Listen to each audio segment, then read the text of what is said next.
includes, and this is what we are launching today and working on over the next year, a publicly available and free digital archive of 40 years of publications on the Acadia website, mapping our history, reflecting upon gender data, available gender data and its evolution, re-engaging Acadia alumni, collecting oral histories, and for today, a toast to the first 40 years and a look forward following this introduction. So the image here is from the 20th anniversary in 2001, hosted by SUNY Buffalo.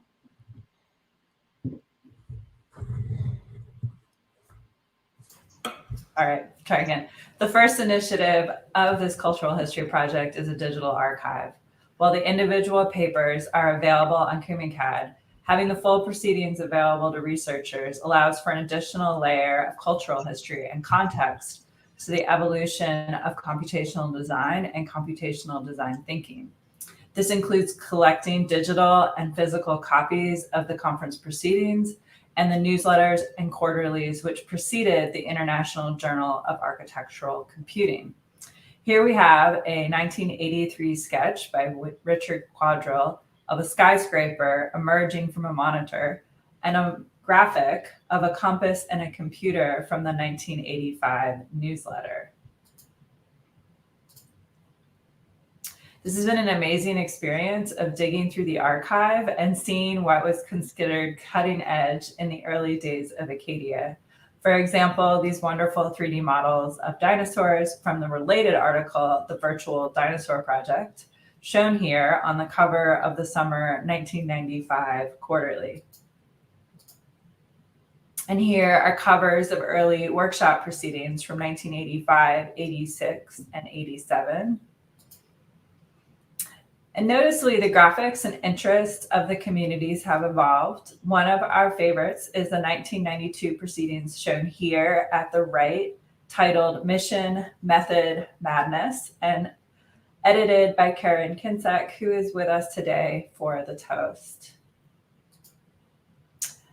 As we advance through the decades, you can see the introduction of digital fabrication and discourses about biology and ecology, some of which were presented to us by Jenny Sabin, our president, right before this, and the keynote. And in the 2020s and into the 2010s, which fostered conversations around disciplinarity, legibility, and critical computation. You can now find all of these publications on the acadia.org website under past conferences. Thank you to Andrew Kudlas for integrating this archive into the website. We are working on scanning the proceedings from 1998 to 2002, as well as the quarterlies. So we hope that this will provide a valuable resource to you in your future scholarship.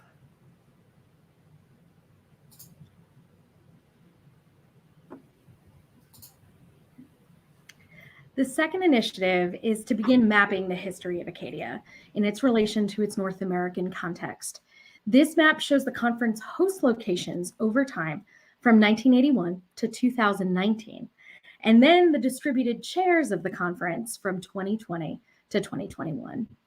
We can then look at the locations in context with MARC programs, BARC programs, and HBCUs, as well as other information, which allows us to question the location and distribution of computational design knowledge and access.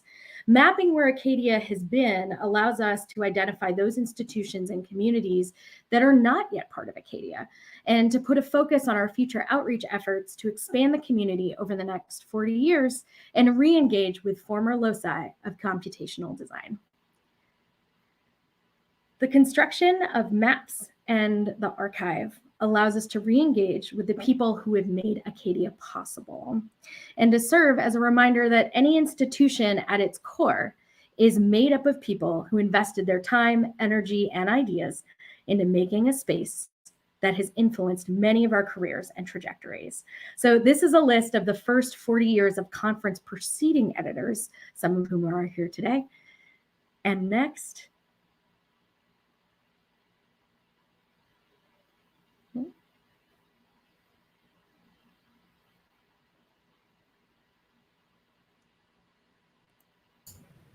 I went to the next slide. Can you guys not see it?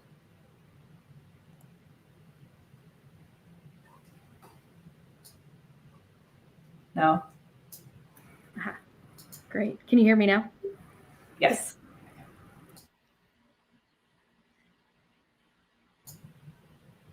All right. Okay. Can you hear me? This is Shelby. President slide. All right, I'm going to take over. Here's a list of Hi, Shelby.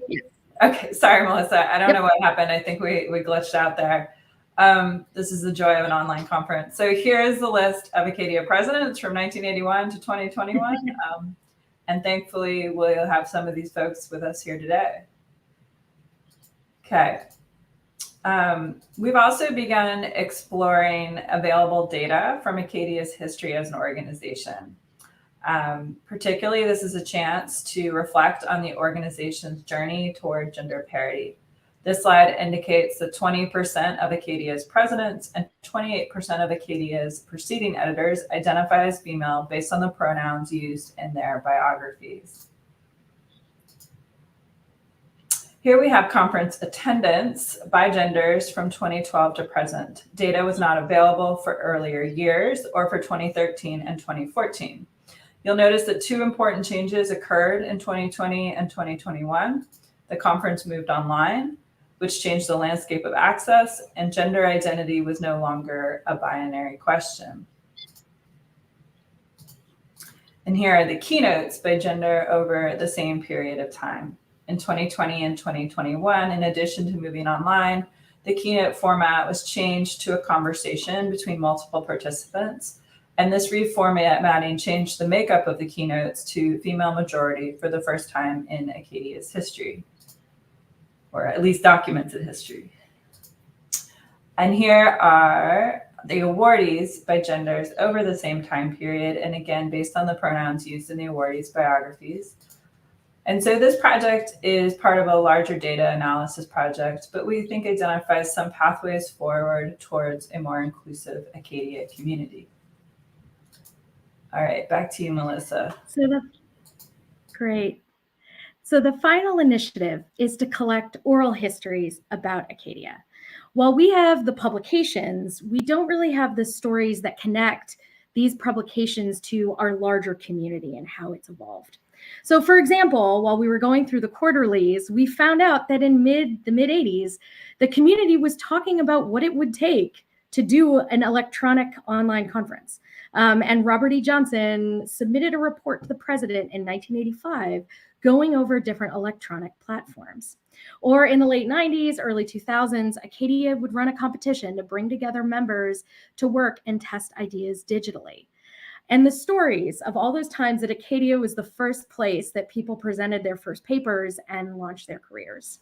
So we want to capture the ideas and ambitions on which Acadia was founded through short recorded interviews to document its cultural evolution and professional impact.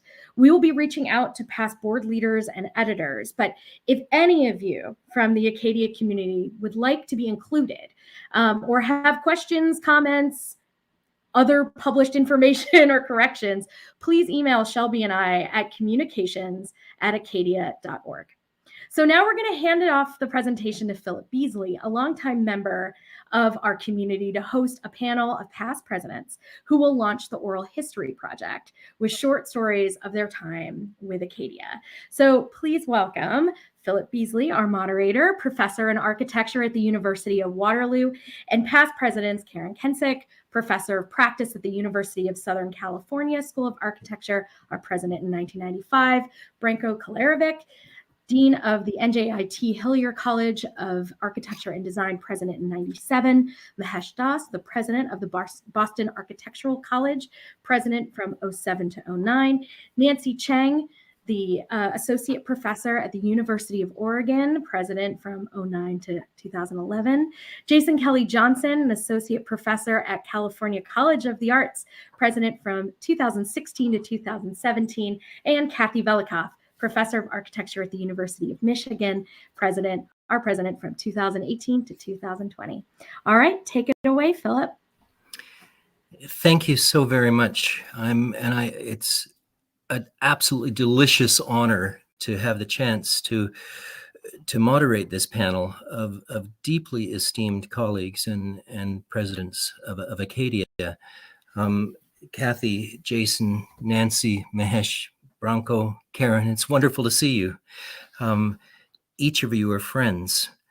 We have known each other through many different passages in Acadia's history.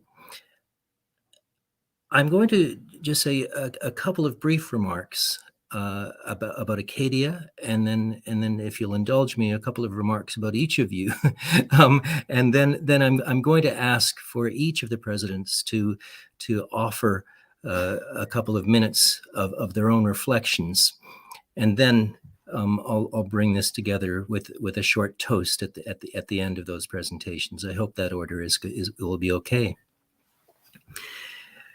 When I first joined Acadia in the late 1990s, mid to late 1990s, it was still only a short generation beyond the first steps within the computational design community that we might think of when we think of the deep arguments that happened between cybernetics and artificial intelligence in their early stages. If we think of von Forster and Margaret Mead talking about deep humanity and play in cybernetics compared to Marvin Minsky's advocacy of the deepest uncompromised technology in artificial intelligence, and the kind of splitting that happened in the early community using computational design, I think we can get a sense of a kind of extraordinary turbulence and potential that has continued in this community since its earliest points. One of the other remarkable sensations of being in Acadia was the sense of sheer access to epicenters of research, true centers in which ideas are generated, and the authors of the tools and of the concepts absolutely directly. And that is something that has continued in Acadia to this day, the sense that this is a gathering of leaders and of people who are acting, just early folks who are very much with us. For example, a shout out to Chris Yesios or Robert Aish or Rob Woodbury when we think of their kind of tool making and conceptions, to name only a very few. Alongside that sense of extraordinary technology and invention that has characterized the society, I think it would be true to say that a sense of deep humanity has very consistently accompanied the investment in tools and technology. And perhaps it is that kind of twin of unapologetic feeling and of sensitivity accompanying the enablement of tools that really characterizes this place. It makes for a tremendously motivating sense of what we can contribute together.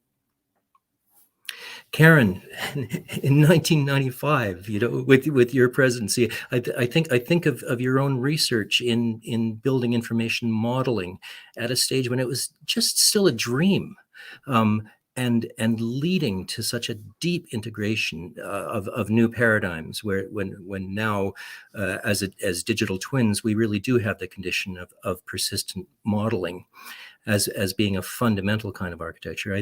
I think of you being involved in fundamental visionary states.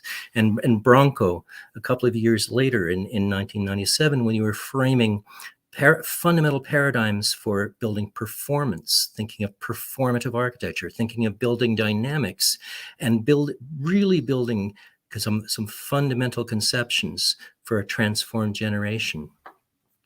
Mahesh, when you were first joining the community and then moved into leadership in 2007, the years leading up to that, you were memorable as a young radical, speaking of Deleuzian philosophy and speaking about storytelling and mythology and sheer lyricism, and then moved, as you did, into fundamental conceptions of leadership and of national scope as well, as you aged and brought us all along with you.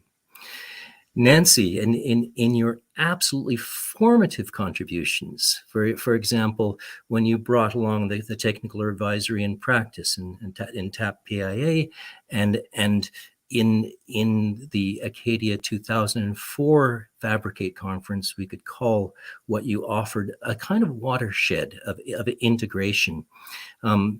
The Bartlett's Fabricate series, not just the Bartlett, but the international whole community of Fabricate credits itself to your and others' leadership from that time, thinking of the broadening of Acadia to be truly integrated. Jason, a few years later in 2016, when I think of your research in the preceding years, such as your own conceptions of the most extraordinary lyrical creatures in the theater of lost species, and your contributions of Firefly finally bridging something that was only dreamed before, of parametric virtual worlds with physical devices, making a fundamental kind of integration between body and mind, between devices and behavior. And Kathy, when you brought to Acadia your extraordinary visionary projects of RVTR with the amazing responsive and reflexive technologies that you invested in, and leading projects such as the Solar Decathlon artifacts, with the absolutely memorable Mexico conference, and then making a bridge between you and Jenny, steering us through the early stages of the pandemic and moving into integrated online work, an absolute watershed. Jenny, you aren't speaking in this panel, but when we think also of your current leadership, in which you've opened fundamental questions of equity and access, integrated and interwoven with your own fully embodied craft and uncompromised analysis and numeracy as well, I think that we can only celebrate this panel of truly extraordinary leaders. So I hope it's okay if those comments just serve as a mark of respect for each of you. And I want to invite Karen to bring us in. And I hope that each of you would be willing just then to pass it on to the next. Hi there, I'm Karen Kensick.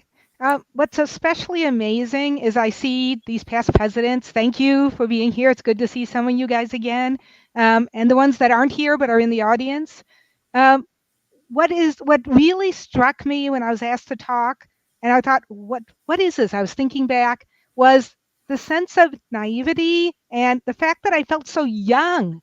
I looked back at some of the old photographs that were taken at the Acadia conferences, and it was a young group of people. And I was in the second round, though, of the group of people. I wasn't one of the first round, the heroes, the people who got this thing in motion, which really helped me because I could look at those people and say, look what they have done. Now, what can I do? So those people are just truly amazing because they had to start from nothing with Acadia and make it into an organization, whereas I had their help. And I think that that's what Acadia meant most to me, was the fact that there were people there. They were doing research. To me, the teaching was incredibly important. You guys look at our tools and you probably would laugh. But we were doing, for us, truly amazing things. I remember when I started working on the Acadia newsletter, then I became the editor with Doug Noble on the Acadia Quarterly. That gave me the opportunity to meet the membership. It made me, Pamela, Nancy, these people made me go out and talk to professionals so I could write about them and put, dinosaurs on the cover of the catalog and see what was happening in the profession, as well as what was happening in research and in the teaching. And that's kind of what I want to stress to the people who are in the audience. Become involved with Acadia. That's what made it really important and critical to my career. Is I worked on the Quarterly. I helped host a conference. I was president. I did these things, and they gave me the amazing opportunity to meet people. And these people have gone on to do just incredible things. I looked at the presentations over the last few days for the conference.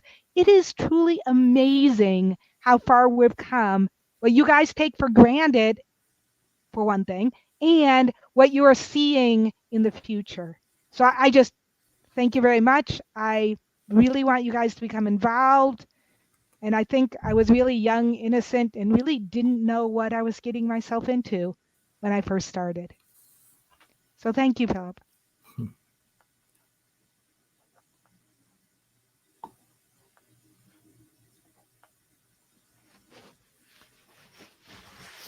Philip, who is up next? Is it Bronco? Yeah, I think I'm next. So I'm delighted to be here tonight. It's great to see many of the old friends.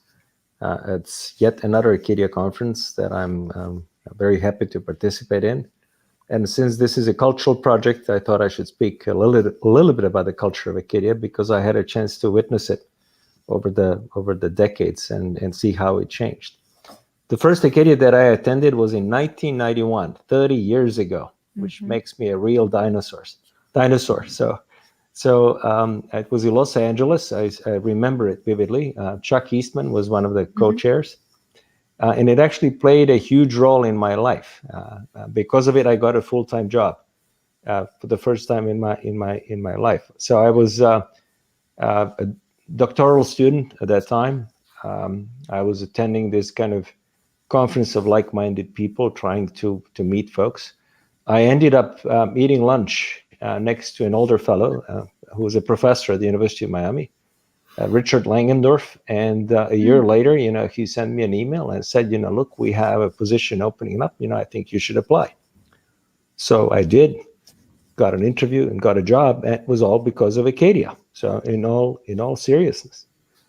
So then, after that first experience, I discovered the community of like-minded people. And we were all kind of outcasts at that time in our own faculties. So it was delightful to kind of be in the community of people who were thinking, say, like you. So it was a kind of a support group, like for so important for all of us. It's like, okay, you're not alone. There are other people out there that believe in this stuff. And just as Karen said, many of us were really enthusiastic to be involved in that group. So I volunteered to serve as a co-chair of a conference. I volunteered to be on the steering committee, was then elected president. And in 1997, those of us who were on the steering committee, now the board of directors, we were thinking, how do we make ourselves mainstream? How do we really open what we do to a broader community? And at that time, we launched what I think was the first internet-based design competition. It kind of sounds funny, but that was really the first competition. The Library for the Information Age, and we assembled an amazing jury at that time. So we had Bill Mitchell, Tom Main, Greg Lynn, Robert Ivy, and I'm missing someone. So anyhow, it was an elite crew, so to speak, who were to judge the entries. The response was overwhelming. There were over 600 entries. And then we had to, quickly assemble several different juries to get that down to about, say, 50 entries that the jury could review in the end. But I think that brought Acadia to the attention of the wider community. And I think just to illustrate how far we have traveled, like in mid-90s, a number of us were engaged in virtual design studios where we were connecting across continents and so on. Electronic design studios were then becoming options in different schools. And it took us almost 25 years thanks to a pandemic, to demonstrate to everyone that studio can be taught online. So if there is something good coming out of the pandemic, is I think that the rest of our colleagues have discovered that certain things can be pursued through the channel that we are using now. Is it perfect? No, it's not. But can it do the job? Yes, it can. And can it do that better than what we have historically are used to doing? Yes, it can. So I think the experiment that we have been unwillingly subjected in all of our schools, over the past year and a half, I think will change in some fundamental ways how we teach architecture. Karen made a reference to teaching, and I, as I've seen in the presentations at this conference, like how we teach and what we teach still remains of kind of core interest to many in our community. So I'll gladly participate in the kind of the cultural history project. I may have missed maybe 2 or 3 conferences in this past 30 years. This is my scholarly home, and I intend to continue to attend Acadia conferences in the future, and I hope there will be many more. So thank you again for the invitation to participate in the panel, and again, I look forward to more Acadias. Thank you. Mahesh. Philip, my friend, and Hello, all the friends here on the panel and in the audience. It is so good to virtually see you all. I certainly hope we will see each other in person. And thanks for the organizers and the chairs who have put this wonderful panel together. Quite honored to be here and reminisce, perhaps reflect. I just was remembering the summer of 2007 when I came to Cambridge for some conference, something, and it's not too far from here where I sit right now. And Bill Mitchell was a great mentor for many of us, right? And many of us know him. And so he and I had lunch at the Harvest Restaurant on Brattle Street. I think you probably know, many of you. And the reason I visited was earlier that year, with his encouragement, I ran for and was elected the president in 2007. That was a Halifax conference with Philip and Brian Lilly. Brian, I see you in the audience, and others were there in Halifax. And what a great place to be elected and start my presidency there.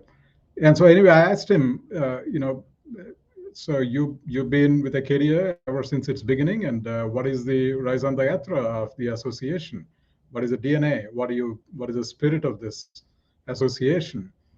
And he said something very interesting. He said in Acadia's early years, it was a radical and diverse place on the fringes. And so I said, what's your advice for me? He said, well, try to radicalize it again.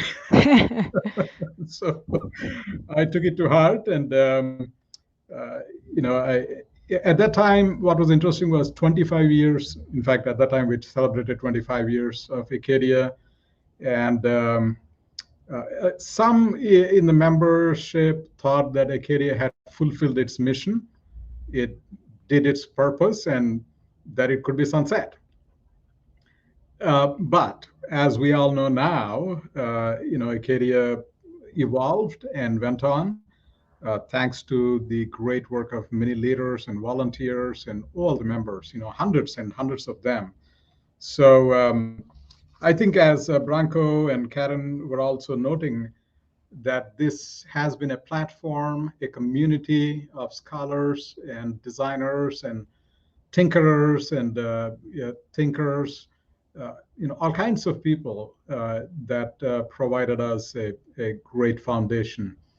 And if certainly in my evolution in my career, I would say Acadia, all the opportunities that were offered were essential. So during my presidency, the conferences at Halifax, Chicago, and then in Minneapolis were held. And some of the discussion at the time was centered on biomimicry. Gosh, does that belong here? And that was Neri and Andrew and others were cheering that. And we said, no, that is the topic that is relevant, emerging, and radical. In fact, that very question meant we must take it up, was a discussion at the time. So, at that time, we also stabilized the organization. Until then, it was in financial doldrums. And we really established a lot of processes, structures, increased the quality of publications, increases student supports, and then strengthen the awards programs and all those kinds of things. Burning the midnight oil with many of these board meetings, teleconferences, as it were. So for a long time, there were no teleconferences. They were meeting like into early hours at middle of the night. But personally, I think, as I said, I'm very deeply thankful for the platform that Acadia has provided. I think now in the fifth decade, the Acadia will continue, I'm sure, to question the status quo. And I just was watching the earlier panel and looking at the perspectives that were not previously provided about equity and inclusion and diversity. And looking at things from that perspective, suddenly new things are revealed. And I think we will evolve as a community, into decades. And I think new topics will emerge that we can hardly think of right now. But we need to be on that edge. We need to be that radical organization, that platform. So I'm so pleased and honored to share this special occasion and special moment in the organization's life and participate in the Cultural History Project, such a fantastic project. And so thank you for that, and thank you for involving me and for this opportunity to celebrate Acadia's 40th. I think I'm next. I'm Nancy Chang. It's really a delight to see old friends from many years. So imagine, if you will, a beautiful mountain setting. The sun is setting. The hillsides are covered with the colors of orange and red as the sun sinks. And you're in a wonderful resort. The air is it's just lovely all around. And there's almost nobody here in the resort except you, and 90 of your nearest friends are in a really beautiful, hot, warm swimming pool in the crisp air. It was pretty interesting. 1999, Park City, the place where the Sundance Festival is held, a ski resort in the off season. And what are we doing there? It's like the time you can get a resort when it was really cheap. Julio Bermudez and I think it was Osman Ataman, who were the conference chairs from University of Utah. And, it just is a metaphor for the amazing joy that we had of having this little fishbowl being with people who are like ourselves. So Branko alluded to it. I always thought of it as a little bit of AA for CAD teachers in the early days. So, in other words, we were pretty isolated in our own universities. There would be like one advocate for digital methods at each school. And then to come and talk with other people. I remember talking to Dirk Donoth about VR, and he was coming from Germany, and everybody's sitting there, thinking, wow, I'm exposing way too much skin for somebody who's a complete nerd. And it was still a lot of fun. And so it's a metaphor because we are always trying to enjoy the beauty of being with people who are like ourselves and having that discourse with others who are exploring the same thing. And we're always challenged to see how we can reach out and make the connections to what's outside of this really nice environment that's so isolated from everything else. So it's been a great thing to see the growth of the organization. I was thinking, well, what things have, changed? What things have remained the same? And, I think the spirit of adventure is still there. It's so exciting to see the growth of how the organization has come to embrace so many concerns, the web of things about social inequity, environmental consciousness. And I think that what's really important is that we think about how we can keep embracing other threads and make it expand. At the time when Acadia got started, it was the only game in town. It was like developers, it was people who were teaching focused, and then there were, researchers who were very serious. But in the subsequent years, the growth of organizations such as SimOut, Fabricate, smart geometry, robotics in architecture. There's an amazing number of other very robust organizations, and even the BTES, Building Technology Educators, and Society of Building Science Engineers. You know, everything has gotten more and more fragmented and niche. And so it's really a delight to see how things are coming together and, you know, still getting integrated in Acadia. I think we still have the same need to look at how we can increase rigor and how we can increase the connection to the profession. Being in our universities, it's really easy to be super isolated and very comfortable in our little swimming pools or ivy towers, however you want to say it. I do feel like there were pivotal moments, you know, getting the International Journal of Architectural Computing going was a big deal. The TextFab competitions, in addition to the Acadia competition, those were all huge. And then, you know, the website that Andrew Kudlas developed over many years was really, really important. So I'd say my favorite thing about finishing being president of Acadia was that I recruited all the smartest people I could think of for the board and left it in good status because of that. Anyway, thank you very much.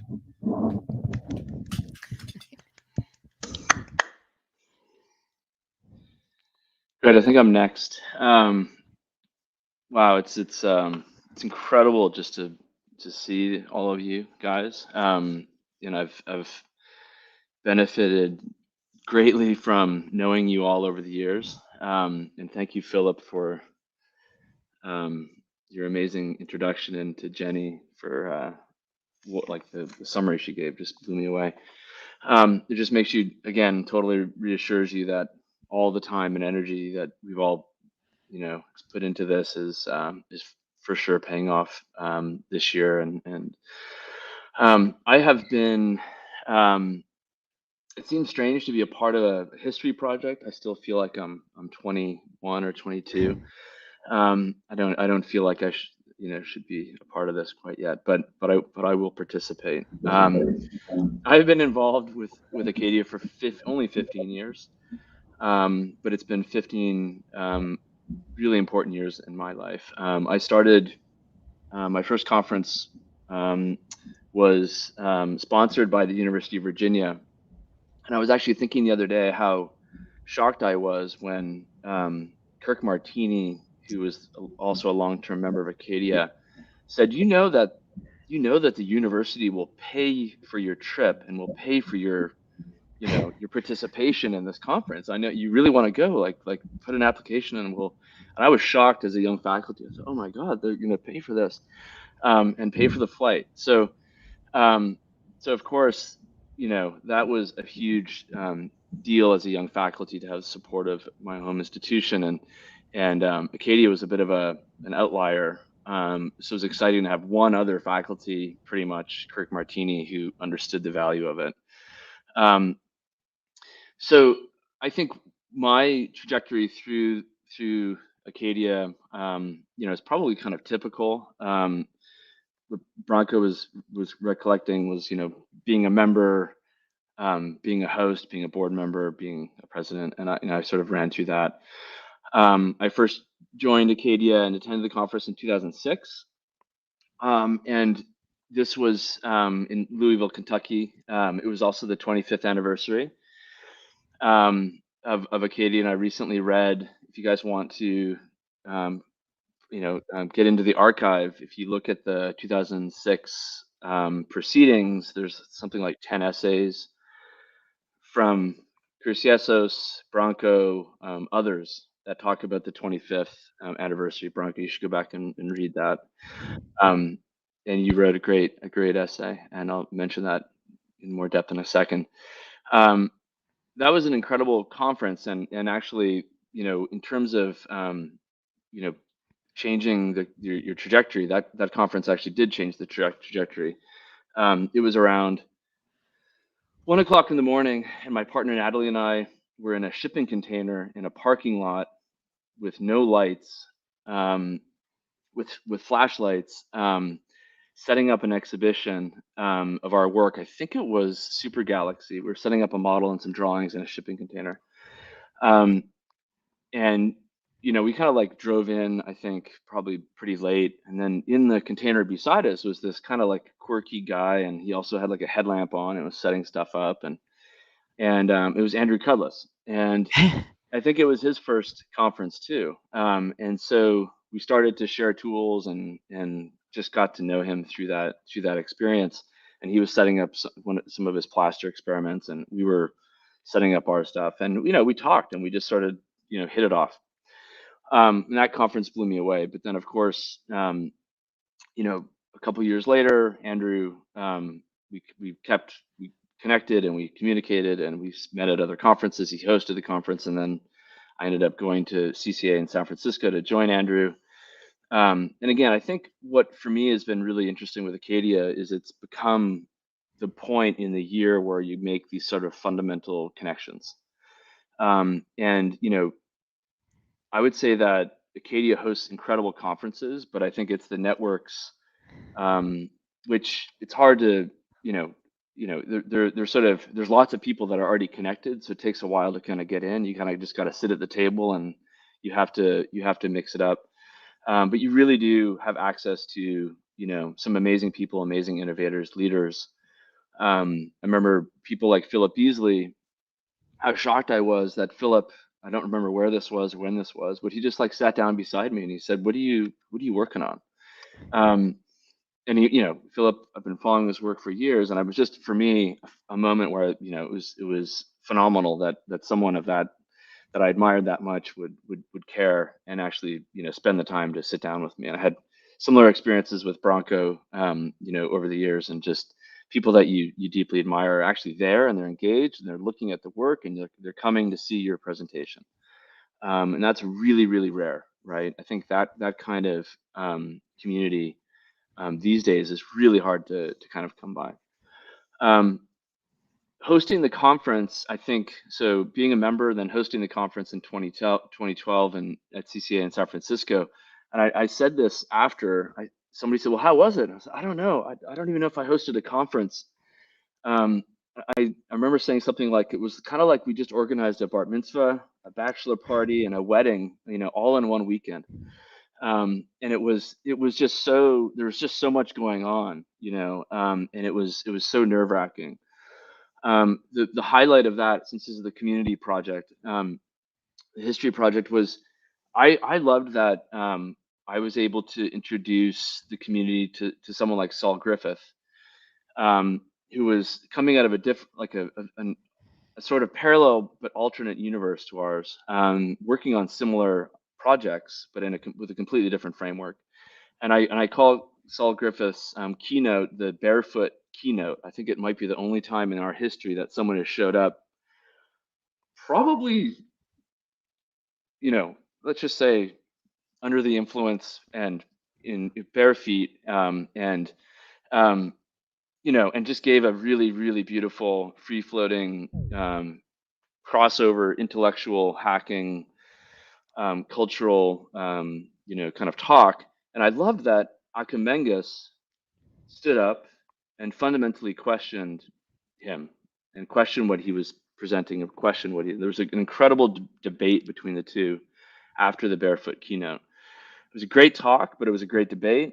And it was even greater that everyone at the conference went off and went to some bars and talked about it, and was excited that it had happened. I went on from there to be a board member. So after hosting a board member, and then I was president for a couple of years. And I was just so excited that during the presidency, I was able to do great things, host amazing conferences, but also pass it on to Kathy. Pass it on, and for me, my biggest worry after hosting the conference was that it was going to go down the tubes. I really wanted it to continue to thrive. That was the motivation of continuing to be a board member, to be a president, and really try and continue to build it up. And now I think Kathy's done similar things where she's passed it on to someone that she trusts. And in Jenny Sabin, we have an incredible thinker, and someone who's trying to engage larger ideas that I think are critical to computation, but also just to be a human being in a planet that's clearly in trouble. So lastly, I was going to touch on one thing that I was reading here with Bronco. Bronco's been involved for 40 years. Did you say? That was awesome. He was questioning, and Bronco, we could talk about this after. His essay was titled "What is Acadia's Future?" At the end of his essay here, he basically said that we're in deep trouble. Yeah. And he said, I want to start with the association's name. Who would even dare to propose that we change the association's name to better reflect its yet to be updated mission statement, yet to be articulated goals. And he had said something like, how many of us have actually opened up a computer-aided design program in the last 10 years? And this was in 2006. So it is actually quite interesting to think about the future. I mean, the name is one thing, but I think it's food for thought. How does that name help us, and how does it hinder us? I know there's many issues on the table, but I would love to have a discussion. Maybe we should leave the name because it generates so much controversy. But I'd love to have a discussion about the relevance of that, amongst other things. But thank you guys so much for including me. It's such an honor. And I'll end it there. Cheers. Okay, I think I'm next. Tough acts to follow, but it's great to be here with all of you and so many whose work I've admired and been inspired by over the years. And so glad to share this panel with Philip Beasley, who was who really introduced me to Acadia when we were both at the University of Waterloo. So my own memories of Acadia are still incredibly recent, very fresh. I don't have a lot of perspective. And with this, I'm going to actually go a little bit off script, and I'm going to preempt Philip's toast with sharing a couple of stories in the format of a Georgian toast, which is a tradition that comes from Georgia, the country. And I've learned this from a close archaeologist friend of mine during field seasons in Turkey. So the Georgian toast is in 3 parts. Each part is a story, followed by a short toast. And so we're going to start toasting early, and please fill your real or virtual glasses. So my first story of Acadia, and I'm going to just focus on Acadia during my presidency and not the larger history of my involvement with the organization, starts with a discussion the board had a couple of years ago around publishing and whether to publish our proceedings with an academic publisher in order to increase the scientific and academic prominence and visibility of the papers. But this would be at the expense of open access of the papers through CUMENCAD. And after a couple of months of consideration and debate, the board voted to stay with open access. And in that process, we confirmed that one of our values is really to support open access to knowledge and research. And this year, we've really acted on those values, collecting and making all of Acadia's past publications public and accessible to everyone, not just Acadia members. These are not behind a paywall. And so thanks again to Shelby and Melissa and Andrew for all of your work in this. But looking through this archives makes you realize the number of incredible individuals who've contributed to Acadia for the past 40 years, not just those here with us today, but so many who are not. So my first toast just goes out to all the Acadia members, conference chairs, past presidents, board members, collaborators who are not here, but without whose commitment, work, and passion, the organization would not be where it is. So cheers to you wherever you may be, and thank you for everything. And of course, I wish we were doing this in person and I wasn't drinking alone in my living room. It would be amazing to see everyone and share a drink or several, talk through the night, as would often happen at Acadia conferences. And so speaking of post-conference day drinks and conversations, this leads me to my second story, which takes me back to the Mexico City conference in 2018, where there were quite a number of conversations over mezcal and tequila, and some of the memories are fuzzy, but this is the first time in my memory that the discussions started to question what Acadia could be doing to enable access to the privileged knowledge of computational design, how we could break down both knowledge barriers and financial barriers for those that are often left out of the organization's activities. Some of this was, of course, due to the critical framing of the conference by the 2018 chairs, provocations by the speakers, prompted by Maya Shabilsky's eye-opening paper on the lack of topics that engage with ethics in Acadia's history of papers. And so on those evenings, we started to talk about what we could do through Acadia to work on these questions. And in the years, the few years that have followed, the board and I have systematically tried to transform Acadia as an organization through activities such as developing a code of conduct, seeking sponsorship to increase the amount of scholarship, particularly to students from places like Mexico and other international students, NOMA students, PhD students, forging partnerships with NOMA, and also foregrounding topics of ethics, access, equity, labor, and bias in the conferences and the keynotes. And so while we still have a lot to do, this is really a toast to everyone in the community, and particularly the board over the past several years who has pushed for and contributed behind the scenes in all the work that it takes to advancing these commitments into durable practices of transforming Acadia to a more ethically minded, inclusive, and open organization. So cheers to all of you. And then finally, clapping. Okay, so this comes to my last story. Georgian Toast can go on all night. This one won't. And then when I look back on my time at Acadia, and especially during my presidency, the most significant memories I'm going to have is the pandemic period and shifting to online board run conferences. And somehow this memory is still pretty raw and to talk about with perspective.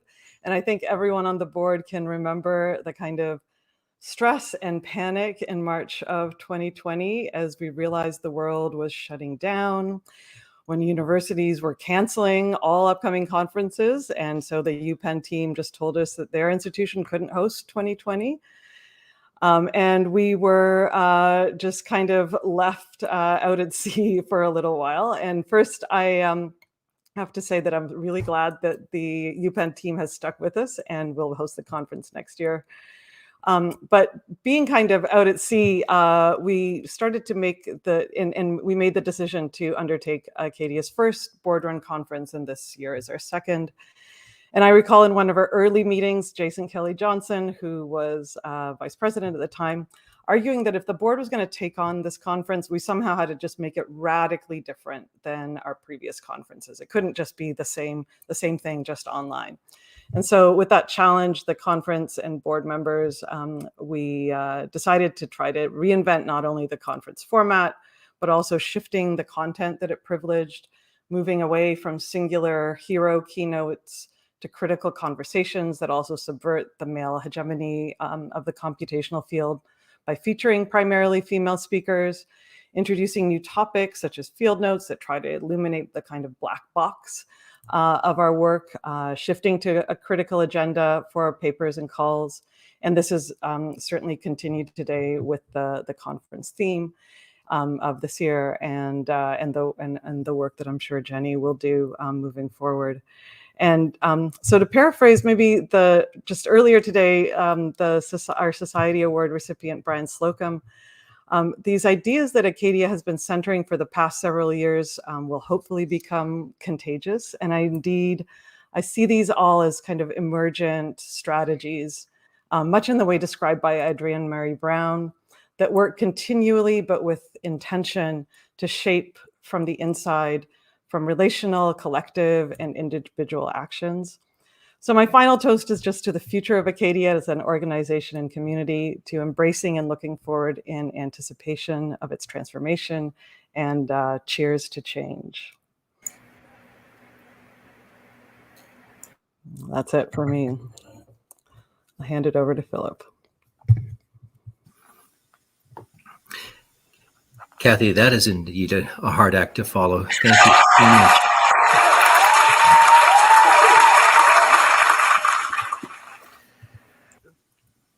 Colleagues, it's my role now to propose a toast to the past and the future. And I hope you'll allow me to make just a few remarks before I do so. The toast that I'm going to give is framed around what we can contribute And it's framed in a rather solemn sense. And in fact, I hope you won't mind if this has some rather strong emotional tones as well. We have just seen the completion of the International Climate Summit, which to many is a failure. It's been called that. And so that induces even more fear. And yet, as leaders and activists and as deeply involved people, us who are members of the society and who have the ability to act, I hope that that fear can give motivation. And so my remarks are framed with that tone, not of a paralysis of fear, but of profound motivation. Perhaps it's true that this society was in fact born out of the Cold War, and a sense of gravitas has always lurked, at least, if not boiled over, if not torn, this society. It's also been framed constantly around surging hopes about integration and the expansion of dimensions for humanity, giving. Certainly, I think today we can acknowledge the turbulence of our conversations and the search for fundamental transformation. Perhaps we can also agree that it's time to act right away. This raises the question of how we can contribute. I find myself reflecting on this in all of the presentations. And it reminds me that we can act with intense pragmatism, the kind of lovely focus that comes from working so very close to machine language and fundamental technology.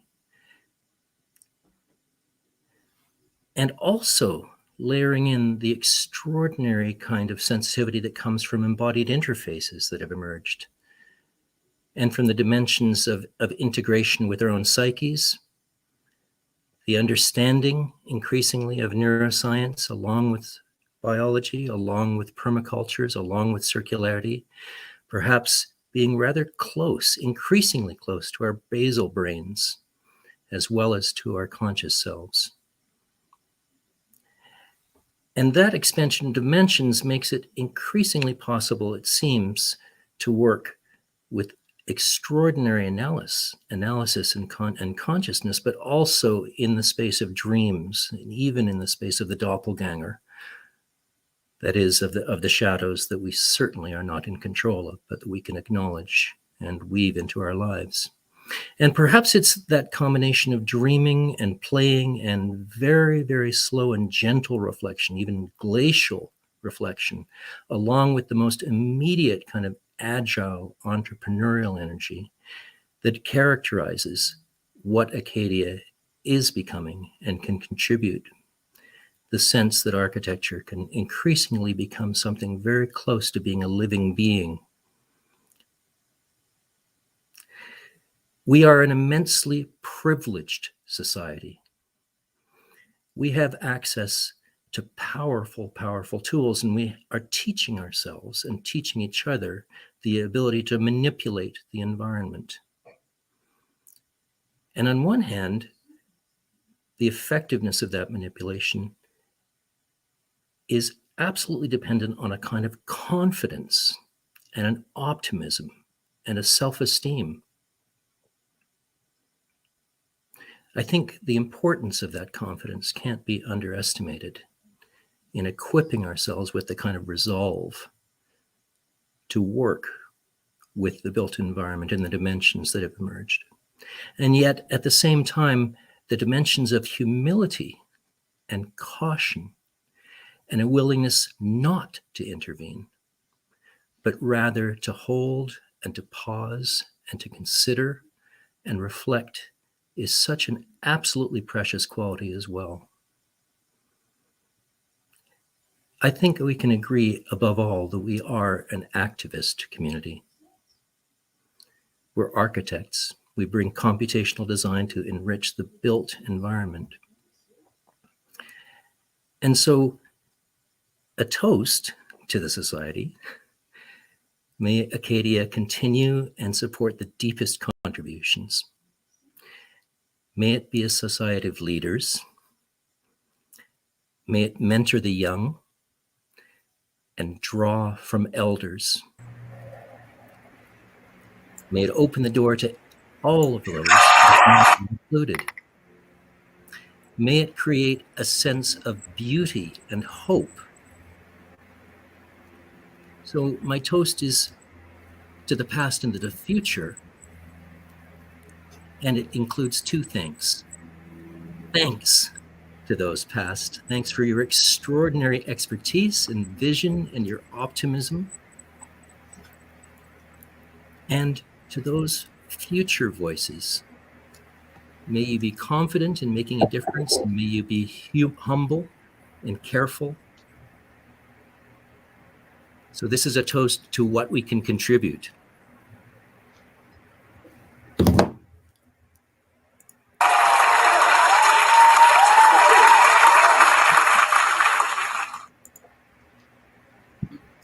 Thank you all. Thank you for your willingness to jump into this panel that we threw at you, and for your thoughts. It's really moving actually to hear just about how Acadia has impacted people and about the things that are yet to come. So with that, I believe our panel is over, and we are handing back to our president, Jenny Sabin, and to the 2021 conference chairs to thank them for their work pulling off another online conference in challenging circumstances, and to thank them for their work. So thank you again.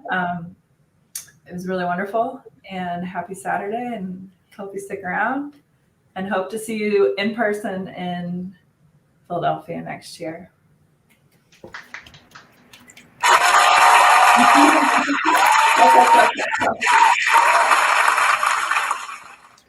Thank you, Shelby. Thank you, Melissa, and thank you, Philip, Mahesh, Bronco, Karen, Nancy, Jason, and Kathy. What an amazing panel. It's so great to see you. Thank you so much. At this point, we would like to invite, if you are there, this year's conference co-chairs onto the main stage.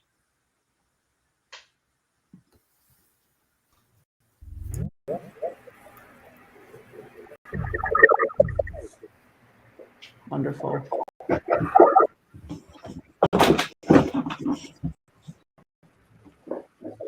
So to close out this incredible conference, Kathy and I wanted to take a moment to thank all of you, 8 individuals, extraordinary individuals from the board who stepped up and agreed to take on this incredible amount of work to plan, organize, and run a conference.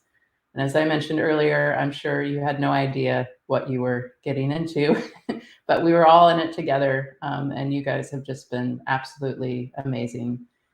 So together with Kathy, we want to thank Banaz Farahi, Viana Bogosian, Jane Scott, Jose Luis Garcia del Castillo y Lopez, June Grant, Catherine Durfler, Stefana Perosco, Bernal A.A. Noel, and Cameron Nelson. What an awesome, incredible team of co-chairs.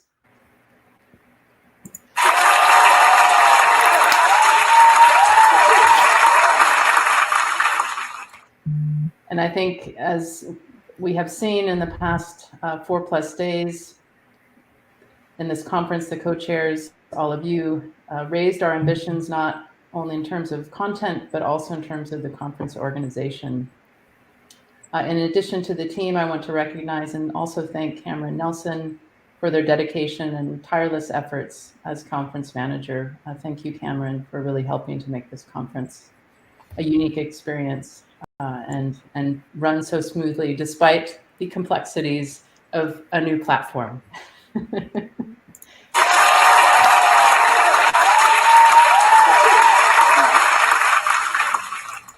And also a shout out to our A team of student and former student technical assistants who have been running the behind the scenes. Thanks so much for all of your effort in the last 4 days.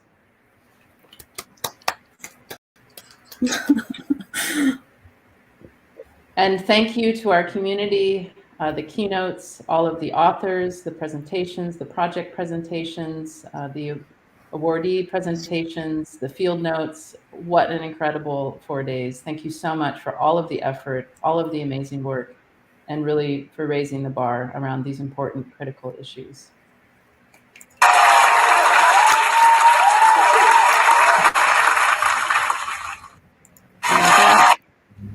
I'll pass it to Kathy if there's anything that you would like to add, and if not, we will go to the after party. I think there's something that Biana wants to. I hear it's in my living room. I wish. I think that I'm going to pass it on to Biana and let her close it out. But I don't. Yeah. Thank you to everybody on this stage right now and everyone behind the scenes. Thank you so much. On behalf of the conference chairs, I would like to share a few slides just to share our gratitude. And it's been wonderful 8 months or so of planning, but also exchanging stories, from sharing about our first time attending Acadia. For me, it was at the Cooper Union, where Jenny, you were the only female on stage presenting, to our stories of when it was hosted in our institution and our first interactions with people that we are inviting and working with right now. So on behalf of the organization and conference chairs, I would like to again sincerely thank our sponsors. Without your support, we were not going to be able to not only offer the variety of let's say events, but also have free registration. We sincerely want to thank our president and vice president for your countless meetings with us, for your continuous guidance and leadership. We could not have done this without you. You're an absolute inspiration for us, and we're extremely, extremely grateful to build on what you have already been setting up for many years, as well as to the past presidents that today joined us. We're extremely grateful for your time, dedication, and hope we were able to do a contribution to this conversation. We also been reflecting that in years to come, when perhaps they look at 2021 conference, 2020 conference, and 2021 conferences will be perhaps grouped together, because we definitely build on an infrastructure that was set up by these wonderful individuals that did not hesitate to meet with us countlessly. They attended weekly meetings with us, and we're really, really grateful to take your advice, and hopefully we're able to contribute to what you've already set up to do. And we're really glad to be working with you.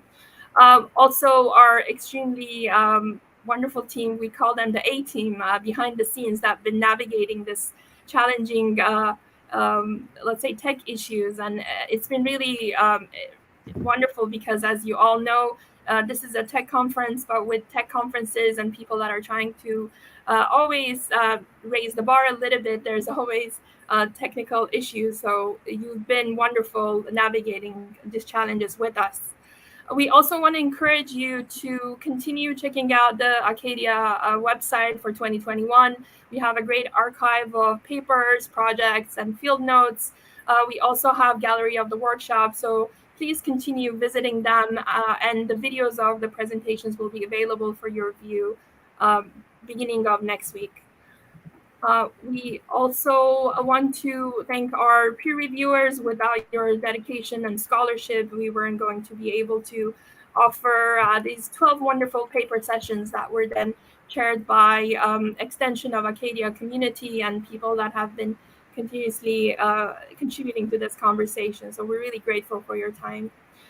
So we did have a quite compact schedule, and we really tried to not have parallel sessions, again, inspired by last year. So we really hope that you enjoyed the variety of program and conversations that we had set up for you. And thank you so much. And we're really looking forward to continuing some of this in Acadia 2022. With that said, I want to bring my co-chairs on board, and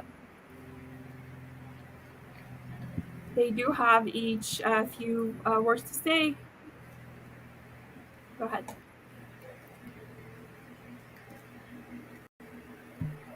No, thank you very much. Thank you very much to everyone, all our presenters and participants. Thanks to our previous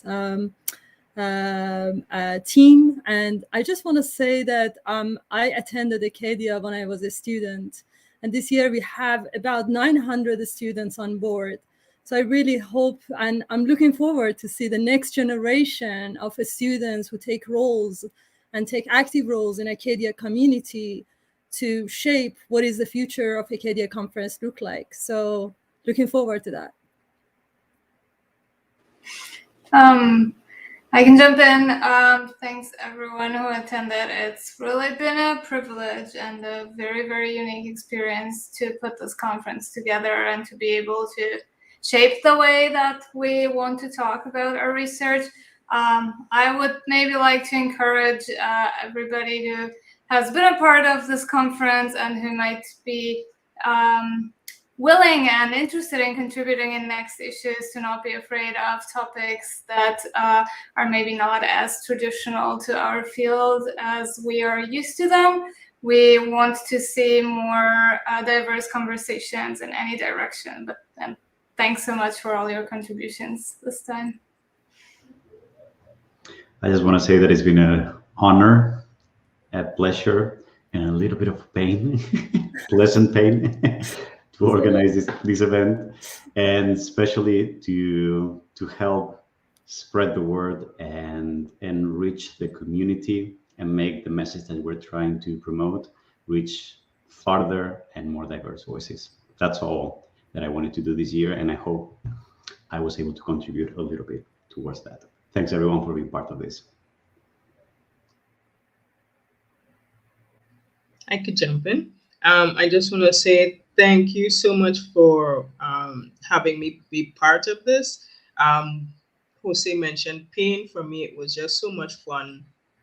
This is the best group of people to work with and laugh through some of the issues that we had. I had so much fun. I don't know what pain everyone is talking about.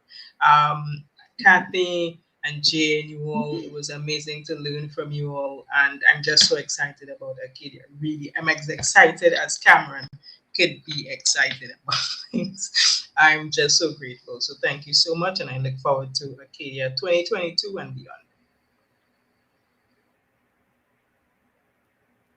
Well, I'll just jump in and just say thank you to all of the team. I mean, I just feel so deeply privileged to be part of this community and let alone part of the conference team. So yeah, it's been a fantastic adventure, I would say, the last few months. And yeah, I think the presentations, the papers, the projects, the keynotes were just really outstanding. And it was an honor also to be part of the technical team too. So yeah, thank you.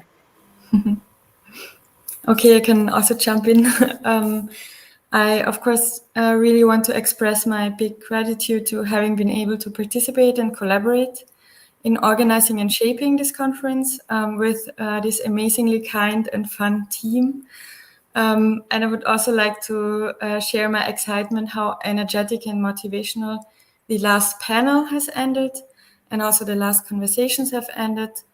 It's really inspiring me in continuing the work as part of the board for the next 2 years. So thanks for having me, and I'm really looking forward to that.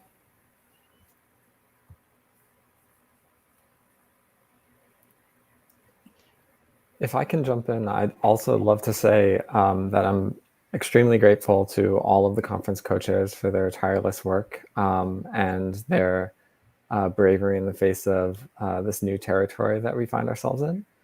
And I also am especially proud that we then, again this year, were able to offer free registration for students. That was something that was really important to me throughout the entire process. And I'm very glad to see some 900 students among the registered attendees. So I hope that Acadia continues to push this and many other initiatives that have made it more accessible to a whole host of people that deserve to be a part of our community. And I'm looking forward to seeing how it grows. All right. Great. I think we can toast.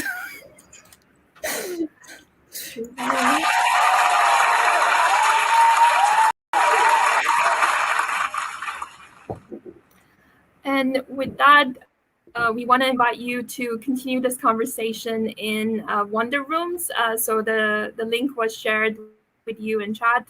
It would be wonderful if we could meet again in Wonder Rooms and continue telling stories and anecdotes, and hopefully begin to already build an excitement for next year.